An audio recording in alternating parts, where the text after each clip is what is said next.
Hello and welcome to another episode of Teaching Heroes, the teaching podcast where I ask teachers and educators, what does it take to show up every day and teach tomorrow's leaders? And today we have the most awesome guest on the podcast, Kyle Bruce. Thank you for coming on. How you going? Good to see you. It's so great to see you. Woohoo! Kyle is one of my favorite students of all time, but he's currently taking a break from his studies because he is training to be weightlifter, but I know there's a specific, what are you training to be, Kyle? An Olympic weightlifter, Commonwealth Games and the Olympics, hopefully.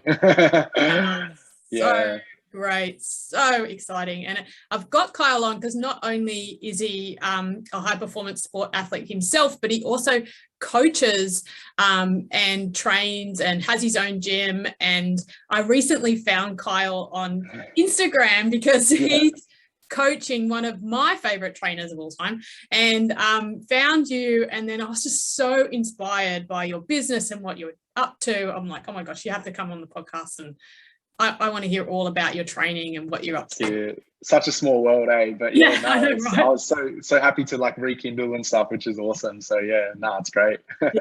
Awesome. Okay, so let's start firstly with your own training. What inspired you to become a weightlifter? I want to hear all about it. Too easy. About 6 years ago, I was playing like state level rugby, like at New South Wales, and like Waratahs development squads and stuff like that. And doing that training would be doing like field sessions, fitness sessions, gym sessions and stuff. And I really loved like lifting the weights and stuff. And we're doing all power variations and all that kind of stuff. And I needed to put on weight. So one of the S&C coaches was like, "Oh, you should hire a weightlifting coach just to help with your power and your explosiveness in the breakdown when you're playing rugby and all that." And I was like, that's a good idea. So I went out and saw my current coach who I started with from day one. And he literally saw me from the first session. He's like, "You're not going back to rugby. You're going to stay weightlifting." And I was like, oh, okay, we'll see how this goes. I was still kind of on the fence with both things. So I was still doing rugby practice 3 times a week, plus weightlifting 3 times a week as well. And then he got me to, he without telling me, he just entered me in my first competition. Really? With like 2 weeks into training. So he just told me, he's like, "What are you doing this weekend?" I was like, "Oh, I've got a game." And he's like, "Oh, well, I've got a competition. I've entered you. You're going." I'm like, okay. So I went and did the competition, qualified for nationals. 3 months later, went and did nationals for juniors, got the silver medal, which was cool. After that, qualified for my first Australian team. Went to the Australian competition, which is Junior Commonwealth Champs, came second place overall in the juniors for that competition. And this was in about 7-8 months of training. And then after that, I was like, I can't be playing rugby. I love this so much. Like, this is where I want to be going. So that's kind of like what got me into like Olympic weightlifting specifically, which, it was just, I haven't looked back ever since. Like, I still love it so much, and like, it's just so much fun. So Wow. Did that rugby coach regret telling you to go? I think so. I think so. One of my athletes that I coach actually knows him very well, and he saw him the other day, and he's like, "Oh, Kyle Bruce," and he's like, "Oh, I remember," because he was coaching me when I was like 16. He's like, "Oh, I remember him," and he's like, "Yeah, he's my coach." And he's like, wait, what? He's your coach? And he's like, "Yeah, for weightlifting." And he's like, "Oh, he's really strong. Look, here's some videos." He was like, "What?" He couldn't believe it. He was like, "What?" But small world. Yeah. Now, what did the weightlifting coach see in you? Like, because that seems like immediate. He must have seen something. Do you know what he saw? I think like if it's like, even when I'm studying primary school teaching, or when it's that mindset that I apply to anything that I do, like whether it's studies, assessments, training, business, like that mindset, I think he saw that in the gym. Like, he would say training starts at 7 p.m. I'd be there at 6:30 warming up. I'd be there, make sure I'm there earlier. I'd make sure I'm there to be there before him. Practice would finish at 9. I'd be there till 9:30. And I think he noticed those little things, and that's kind of like what he was saying to me. He had a big chat with me 1 month in, and he was kind of like, "Look, I've noticed that you're coming to training early, you're leaving training late. You've shown that you've got the mental tenacity to make it in this sport. I've seen lots of people, train before." Obviously, my coach is an ex-Olympian. He went to the Barcelona 1992 Olympic Games for weightlifting. He was in the Iran national weightlifting team. And Iran's a lot bigger than weightlifting over in Australia. Like, it's like their top. It's like swimming and rugby over here. It's like their top sport, And he was like, I've been in the sport for over 30, 40 years. And when I know someone's got something, I got to be honest and transparent with them. And that's what he was saying to me. And the English was very broken because he wasn't the best at the time. But I understood what he was saying. And I said to him, "Okay, coach, I'll commit to this 100%. I'll give you my all." yeah, that's kind of like where we're And what did at. you see in it then? Because obviously, as you said, you bring that to everything, which is like, Yeah. you're a teacher's dream, as a student, because Yeah, you were just 100%. so great. But Thank you. but then what did you see in weightlifting then, apart from rugby, that you decided to go, okay, this is my sport? Well, I think it was more so like it was a bit more of an individual sport as opposed to like a team sport. And Yeah. growing up playing rugby for such a long time, like even selections on teams and stuff, it's just a little bit of politics and stuff involved, kind of who knows who sort of thing like that. Whereas weightlifting, the thing I loved about it was you lift the most weight, you get put on the team, full stop. You know, you're at a certain body weight, you lift more weight than that other person, you're on the team. There's no questions, no ifs, no buts like that. The work that you put in for this sport will show on the platform and will show on selections for like Australian teams and, world championships and things like that. There's no other way around it. Whereas I found when I was playing rugby, I never had the size. Like I always struggled to put on body weight, and being a rugby player, you need to be like a bit heavier, have a bit more muscle and stuff. And I really struggled to put on the weight. And that was my biggest issue with that. So for that reason, I don't think I made as high levels I would have liked to. So that's the thing that really kind of struck me. Weightlifting is whatever I put in for this, it doesn't matter. I'm going to get out sort of thing. So that's kind of like what really attracted me to it more. Yeah. Okay, so tell me, how do you put on weight then? And I guess this is because I just find this really fascinating, because I mean, I shared before on the podcast like my weight loss journey, and then getting more into understanding how different food groups contribute to weight loss. And I try and gain a bit of muscle too. Yeah, definitely. So scientific food. So this must have been fascinating for you as well. Yeah, definitely. Like with weightlifting, it's a weight class bound sport. Yeah, right. So I can't put on too much weight or lose too much weight. I kind of need to be sitting in a certain range. So for the Commonwealth Games and the Olympics, the weight category I'll be competing is the 81 kilo class. When I'm training outside of competition, I'm sitting around 83, 84 kilos. So I'm a little bit above where that category is. So what I do regarding nutrition and stuff is like, I'm just eating super clean. I'm trying to eat whole foods. I'm eating like rices. I'm trying to eat less processed stuff, potatoes, kind of like Paleolithic sort of style of eating, I would like to say, which is more kind of like whole foods and stuff, minimally processed. And that just kind of, it's good for my body. It's good for my digestion. It just makes my training feel so much better. If I go out and eat like a crappy meal that's not going to make me feel good, like my session's not going to be as productive, and I'm going to feel tired. I'm going to feel sluggish, and things like that. So obviously my weight, I try to stay around that 83 to 84. I don't want to push it. I don't want to go below. I just want to stay there because I feel strong. And then when it comes time to competition, like maybe 3-4 days out of the comp, that's where it starts to get a bit tricky. That's where I start manipulating how much water I'm drinking, how much salt I'm having, how much carbs I'm having. I just manipulate all that, and I drop like 2-3 kilos real quick, and then I make the weight. Wow. So it's really like it's quite scientific, and it's quite like specific to what you're doing. But I've done it multiple times, and like if I need to drop the weight, I can drop really quick. But it's important to know, like, it's not actual body fat that I'm dropping before the comp. It's just weight, like water weight, So like obviously from eating foods like high in salt and stuff, you'll be holding more water. It's not actual weight.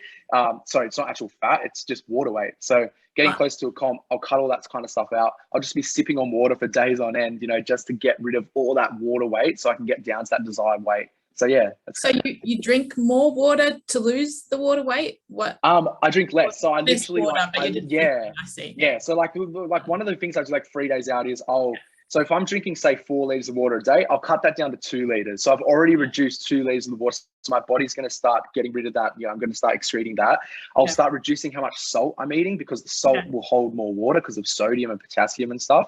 And then I'll also reduce how much carbs I'm eating, because 1 gram of carbohydrate holds like, I think it holds like a bit of water or something like that. I can't remember specifically. But those 3 things I'll manipulate, and that'll just help me drop down real quick. It's not fun though. Like, it's not fun those 3 days. It's definitely not good.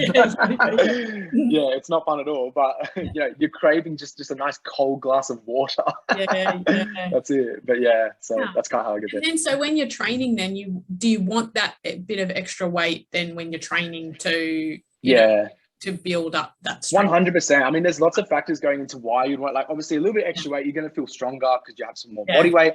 injury prevention as well. Having just a little bit more water weight and a little bit more body fat around the joints is just going to keep it a little bit healthier. So injury prevention, feeling a bit stronger, and then just like mentally knowing I can kind of eat what I like. I can eat a little bit more flexible as opposed to being on like a regimented, strict diet all the time. Yeah. That's why I like to be a little bit over. And most professional weightlifters are usually 3-4 kilos over their desired weight category anyway. So it's very, very normal. Okay. Yeah. So was that a shift for you coming from rugby? Did you always eat quite cleanly, or did you have to shift that kind of mindset in terms of your food going into? Yeah. So like I was always eating fairly healthily. I mean, like I was playing rugby up to 16, so I was still quite young. My knowledge of nutrition wasn't like the best. But like from seeing like specific nutritionists, and even before I started studying teaching, I was actually did 2 semesters of nutrition science at ACU. So I actually had a bit of an understanding of like like the chemistry and the biology behind it and stuff, which has helped me out a lot. But yeah, big difference to rugby. Rugby's it's just eat as much as you can, get as big as you can. Weightlifting, it's like, okay, we've got to stay here. We've got to just kind of eat for fueling the performance, not so much just putting on the weight. We just want to feel good when we're training. So that was a bit of a big difference. Yeah, definitely. So then what was the biggest shift? And then so did you go the shift from more processed food then to eating more cleanly?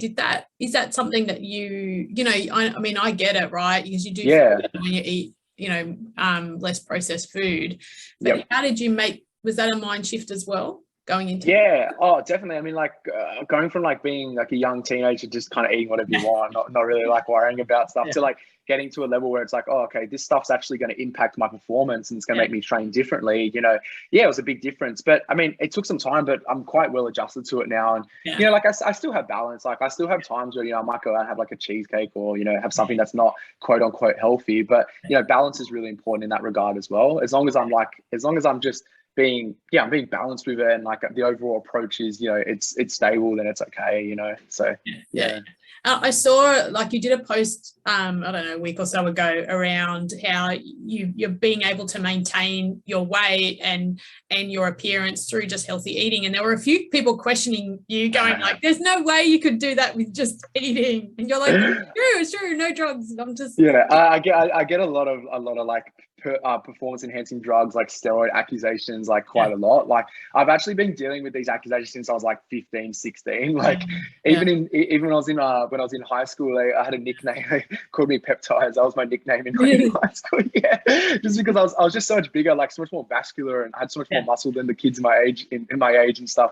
But I just don't think they realized it's just because I was training at like an elite level from such a young age, whether it be rugby or weightlifting, you know what I mean? So a lot of kids don't start lifting weights, they finish school. I started when I was in year 9, so like obviously there's going to be a bit of a difference there.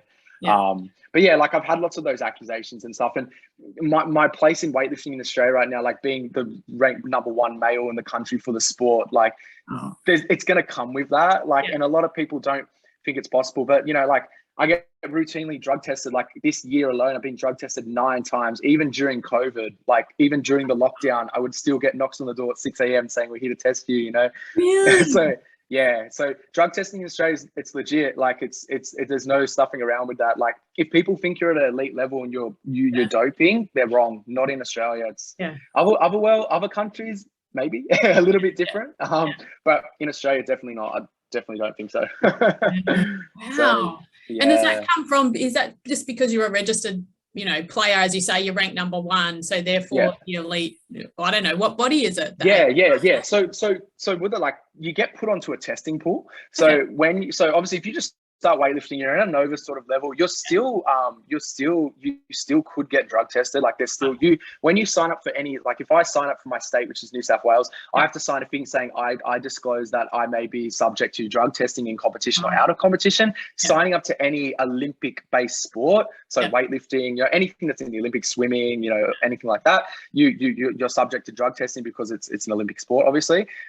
So obviously people who are at a lower level are going to get tested as much as those at a higher level. But you're still open and subject to that.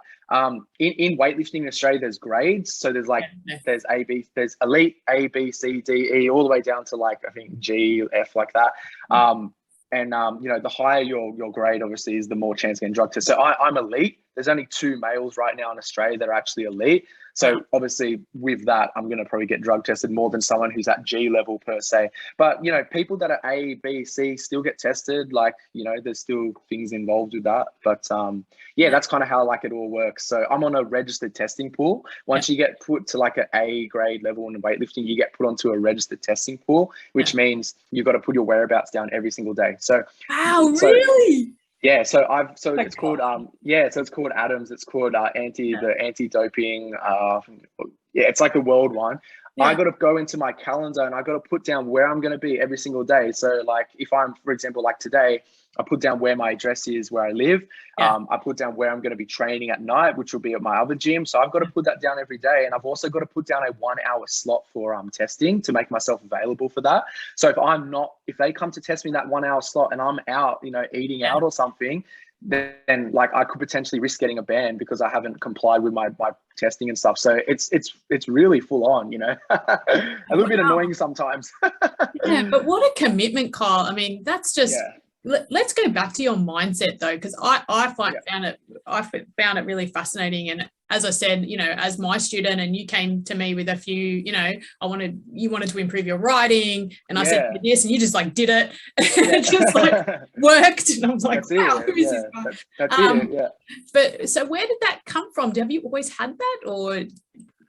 Like I'll go deep here. Like when I was in high school, I wasn't really applying myself that much. Like I wouldn't say I'd apply myself till after year 10. In year 10, in 2015, my father actually passed away from cancer. He had multiple myeloma, so it was a terminal illness. And I struggled going through that from around halfway through year 8 to the end of year 10. It was about two years kind of he was battling through that. And I think after he passed away, like I kind of realized like, you know, I just was a lot more motivated to do things and kind of like make him proud per se. But I think it kind of just ticked me off to be more motivated and be more organized with things and kind of just get my stuff together, you know, because I was kind of all over the shop like when that was happening. Obviously, there's a lot of emotional well-being and things like that put in like place due to that, and the stress, such a young age as well, going through that. But when I got to, when that happened at end of year 10, I think I kind of just flipped the switch and started to get more motivated and thought, you know what, I'm going to study hard. I'm going to get a good ATAR. I'm going to get into teaching, you know, so that was kind of like the mindset behind that.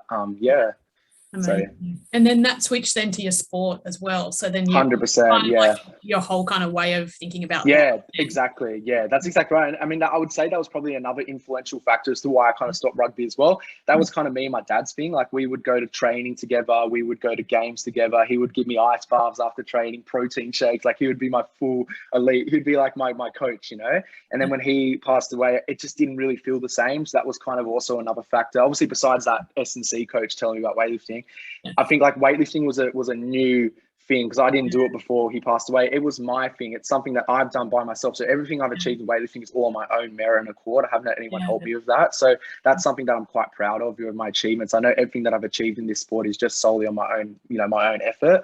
But it was kind of like a new horizon. It was something that I could try for myself, you know, and I think it brought lots of opportunities, you know. So it's amazing, Kyle. When did you switch then to coaching yourself? So, you know, not everyone who is a high performance sport then also coaches, but you have an incredible gym, Uplift Gym, right? Is that what it's called? Yeah, correct. So, and then you coach people as well. What had you start that business? So like, obviously my passion for weightlifting was growing and stuff. And I wanted to bring, like, I started doing a little bit of coaching on the side, a couple of clients here and there. And I just realized like, I wasn't just doing weightlifting stuff. I was doing fat loss, you know, like your F45 sort of workouts, kind of stuff like that. But I realized I really liked Olympic weightlifting. So I wanted to kind of brand that out more. And then obviously me and my partner, we both own that Uplift Gym business together. We thought, you know what, like we're good at weightlifting. We both really like it. We're passionate about it. Let's make a community. Let's bring people into the sport and have a community and get people around, you know, in Western Sydney. And like, there's nothing much out here. Let's make it something that's big. And, you know, we've been a club for 1 year and already we're the second biggest club in New South Wales, which is like phenomenal for 1 year. It's great. And it's like, it's just I think the community is something that like keeps people coming back. Like we have coach sessions like once a week or twice a week. And after we finish our coach session, we all go out and eat and we all just like chill. We're all chatting. We're all like getting along with each other. People that don't usually talk to each other will mingle. And like, it's just such a great community aspect. And like, I think that's why people keep coming back and stuff. But yeah, that's kind of like why I wanted to go across to coaching. It was just I was finding myself how passionate I was about it. I wanted to bring that onto other people and introduce that idea to other people. So yeah. Yeah, that's Yeah, amazing. definitely. Yeah, So definitely. what is it? What do you take from then your, can we talk like about that coaching relationship a bit more? You know, like what do you get from your coach that you then pass on, or are you a different sort of coach to your coach? Or Yeah, no, great. Yeah, it's a great good idea. So like my coach Ali, the Iranian Olympian and stuff, he doesn't have a typical Eastern European background. I mean, a lot of Eastern European coaches are very strict, you know, like you do this wrong, they'll tell you you've done it wrong. They have a very negative outlook, like, you know, even like looking at teaching theories like Skinner's theory and stuff like that. Like they apply that sort of approach to how people are learning and stuff, you know.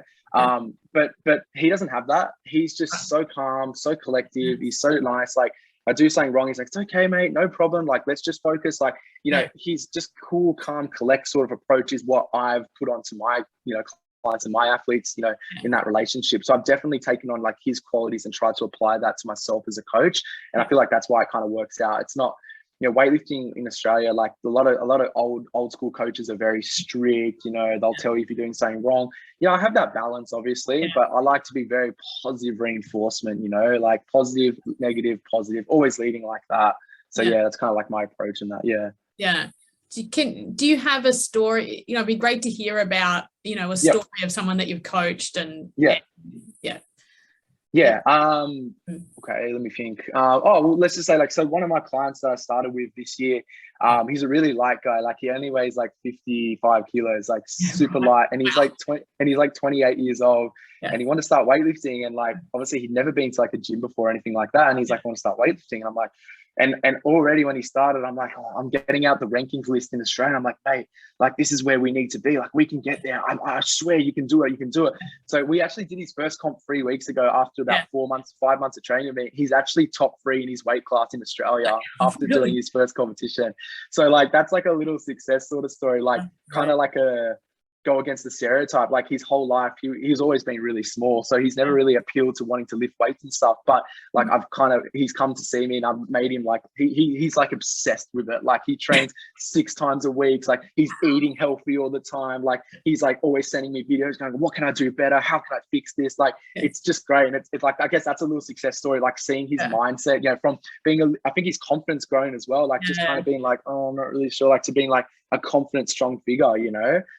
I guess that's like a little success story. And so that's good. So did he have to put on weight then, or he didn't? That's it. So there's different classes. The class for him was, there's 55 kilo class, 61 kilo class, and going up like that.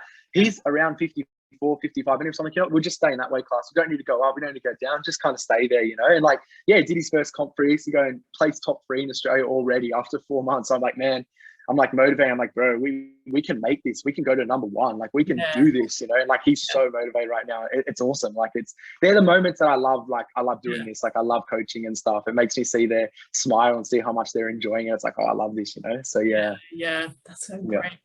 And I'm just struck. I'm just thinking, hang on, 1 year was like COVID lockdowns. You mustn't have been able to train in the gym. Yeah, that's right. That was super stressful. Like we just opened up the gym in like April this year. And obviously lockdown happened. Not even a year, Kyle. That's like 5 months. It's only 6 months or something. Literally. And then lockdowns happened in like June. So we just had it open. I got it all set up. I bought all the equipment. It was all looking nice and that. And then lockdowns happened. I'm like, oh, you know, so we had to adapt. We had to adjust like most people had to do, you know, even like teaching, going to online, like there's different things. So what I was doing was I would loan out my equipment. I had lots of it. So to my clients, I would give them like a barbell, some weights, some mats and stuff so they could still train. Other people, I would really expand my online business. So working on online coaching. So that's where like clients will send me videos. I give them a program, I give them feedback and stuff online as opposed to that face-to-face stuff. So I had to adapt and change my business model from being so like face-to-face dependent to going a bit more online, which was challenging, but also very exciting because I had learned a lot of new things, you know, like programming wise, like, you know, social media, like lots of new things were learned in that time. And I try to look at everything that happens as like an opportunity to learn more and not just look at the negatives on something, you know, not like, oh, it's lockdown, I'm just not going to do anything for 3 or 4 months. No, I'm going to try and do more. I'm going to try and, what are some things I can do when we're back in the gym? What are some things I can do now, like just looking at different avenues and things to do. So yeah. That's amazing. And then, so did it grow then over the lockdown, or did you kind of maintain? Honestly, like before the lockdown, we had like together we had about 40 members. Post lockdown, we got like 65, close to 70 now, which like that's so like we expanded that base. A lot was like I expanded a lot more of my online clients from overseas, like clients from Canada, France, England. Yeah, so I got like lots of like I got someone from like Moldova. Like it's like crazy. Really? Yeah. How did you get them? They just found because of your They just see me on. They see my Instagram profile, like, and I got a little bit of followers, I suppose, and like like lifting some decent weights or whatever. Like I guess it gets people kind of interested and stuff. So but like no, it's great. Like it's so much fun. I love it. And then, so what is there any difference in training females and males? Like, what's the kind of, I mean, biological difference. Oh yeah, tell me. Massive difference. Yeah, no, definitely. It's a big difference. Like training females, like it's important to, females have a lot more volume and endurance than males will. So for example, like just a quick example, like if a male is going to max out, they would rather do a 1RM heavy 95% lift, whereas a female would much prefer to do like an 80% 5x5. Sort of like more higher reps, whereas a male would die doing that. They're like, whereas a female would just smash doing that. So that's like one example. The energy systems are different. Like the endurance is a lot better. Really? I think scientifically as well. Well, I've noticed that when coaching as well. Just like a male's free RM will be like a lot less relative to like the 1RM to what they can do. So there's big differences in that. Also looking at like the menstrual cycle as well, knowing like obviously I've coached females as well. Like it can be a little bit of a touchy area, but it's like you need to kind of communicate that with me so I know when we can like push and not, because you know if I program you a really heavy day and that happens on that day of the month and you're feeling really crap, then that's not going to work. So communicating with that as well is really important. So obviously that's a big difference to a female and a male, obviously. So I mean, like there's lots of things going into it as well. So that's like kind of big things.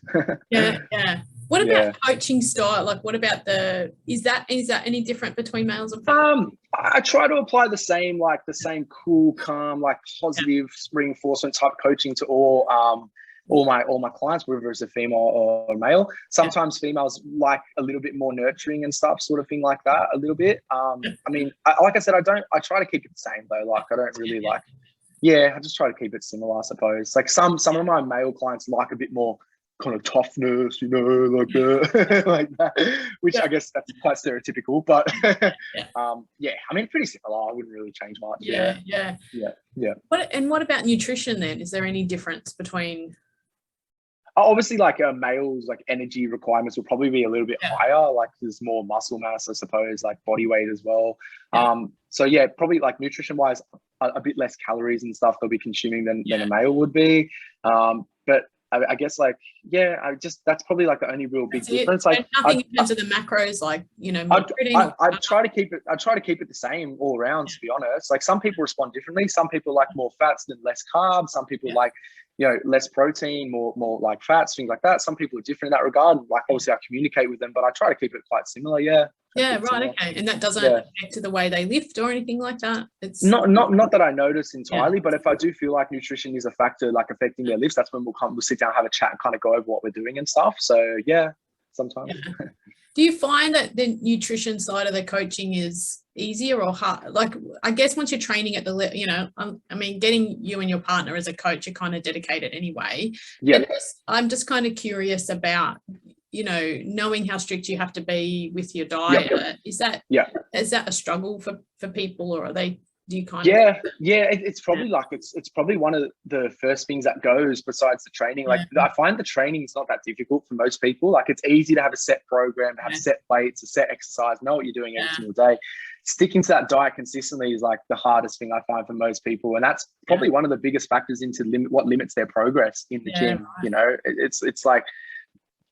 I find that's probably one of the biggest things. Like I said, the training is the easy part, I find, and for them as well. But diet is probably the hardest thing. So trying to give them an approach that's balanced, but also, you know, adhering to what's going to make their training the best is tricky at times. You know, it's not easy, but we try to do our best. Because I think like putting it towards, you know, looking at it towards performance as well. I mean, that helped me in the weight loss too. When I realized how much better teacher I was, how much happier I was when my diet was right, it 100%. makes it easier to stick to it, because it's less about how I look or anything like that. It's more about what, and there's a bit of an incentive there as well. Like you're noticing the effects in your day-to-day lives. You're feeling more productive. You're feeling better in yourself. You know, so that's going to keep you pushing to want to, you know, keep doing that in that regard. Yeah, 100%. Yeah, 100%. Definitely. Yeah. And then, so what about your partner's story? So was she a weightlifter before she met you, or? So like I met her back in 2018. We met on the Australian team, like the first Australian team. Like, that's where we met. And she was she was doing weightlifting, and she was from New South Wales, but I didn't realize how close she lived to me. And like I was just talking to her, and so I was like, oh, we should do a training session together, you know, and like we'll train together. And from there on, that's it. Nice pickup line there, Carl. Yeah, we should do a training session. I mean, that's all I know. yeah. That's the extent of your dating, Paul. That's exactly right. So that's why, but it's really good in that regard, because we both do the same thing. We both run the same business. We both train all the time. We're both at an elite level. She's going to the World Championships with me in 3 weeks' time. So we're both at that high level. So it makes it just so much easier to support each other, you know, as opposed to just having like a relationship where there's just that one person, that athlete sort of level, and the other person's doing something completely different, which again, I mean, it can work. There are times where it can get a bit feisty, because we're both training, you know, to get to somewhere in a certain amount of time, and it can be really stressful with deadlines, things like that. But overall, we're very supportive of each other, and we understand what our goals are, which is great. So. Yeah. So what's the championship that's coming up? So that's the International Weightlifting Federation World Championship. So this is probably the second biggest competition behind the Olympics. Yeah, wow. And then after that, Commonwealth Games. But this is like the biggest calendar weightlifting event every year. So it's a senior world championship. So it's my first one I've been to. I have been to a junior world championships before, which was in 2018, but nowhere near as big as this one. This is the best weightlifters globally will come to this one comp, which is so exciting. So where are you off to? Uzbekistan. Wow. Which were you able to go before the borders open? Like, were you waiting for the borders to open to be able to go, or would you have been able to so it was in the air for so long. Are we going to go? Are we not going to go? You know, I was kind of training without purpose, because I wasn't sure if it was going to happen. And then about a month ago, they announced the team, and they said, look, the level you're at the federation will provide like up to $8,000 worth of funding and stuff. So I don't have to pay for anything, which is great. But like, it was in the air for so long. So it was just like, oh, I'm not sure, are we going to do it or not? But obviously borders open up, fully vaccinated. Sydney, New South Wales is getting a lot better with the rates and stuff. So that's helped. So then I go to Uzbekistan, and when I come back, I don't need to quarantine for 2 weeks, because that's not a thing anymore, which is like, oh, thank God, because, you know, I don't have to not train for 2 weeks. You know, so it was really good when I got announced in that team. I was so excited. And what do you want to achieve there?